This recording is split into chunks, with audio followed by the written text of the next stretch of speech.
35,000ची लाच घेताना रंगेहात अटक. निफाडचा लाचखोर भूमी अभिलेख कर्मचारी दिनेश झुंजारे एसीबीच्या जाळ्यात. निफाड तालुक्यातील जगाचा पोशिंदा शेतकरी आज पुन्हा एकदा भ्रष्ट व्यवस्थेचा बळी ठरत असल्याचं उघड झालं आहे. मोजणी असो, हद्द कायम असो, नोंद दुरुस्ती असो, लाच दिली तर काम, नाही दिली तर तारीख पे तारीख अशी उघड मक्तेदारी चालवणारा भूमी अभिलेख विभागातील कर्मचारी दिनेश झुंजारे आज 35,000 रुपयांची लाच घेताना रंगेहात पकडला गेला आहे.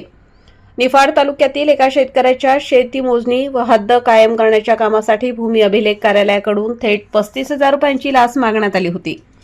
शासनाने नेमून दिलेलं कर्तव्य पार पाडण्यासाठी शेतकऱ्यांना लाच द्यावी लागते, अन्यथा महिनोन्महिने कार्यालयाचे उंबरठे झिजवावे लागतात. या अन्यायाला कंटाळून त्रस्त शेतकऱ्याने नाशिक लाचलुचपत प्रतिबंधक विभागाकडे तक्रार दाखल केली.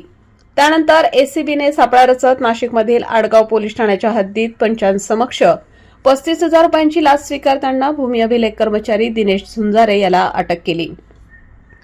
मोजणीच्या नावाखाली दांडी, हालचाल रजिस्टरवर नोंद नाही, हजेरी 15-15 दिवसांनी, वडील मरण पावले तरी नाव कमी करण्यासाठी पैसे, हक्क सोड प्रकरणातही लाचेशिवाय फाईल हलत नाही.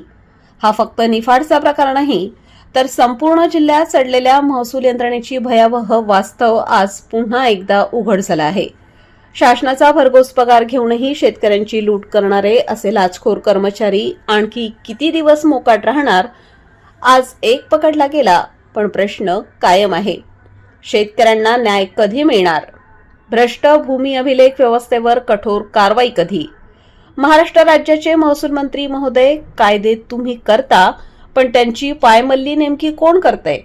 भूमी अभिलेख आणि दुय्यम निबंधक कार्यालयातील या उघड्या लुटीवर तुमची ठोस भूमिका काय असणार?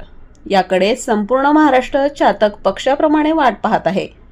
ही बातमी पाहताय तुम्ही गाव ते राज्य मराठी न्यूज चॅनलवर. प्रतिनिधी प्रकाश भन्साळी, निफाड. संपादक विजय धामणे, नांदगाव, नाशिक.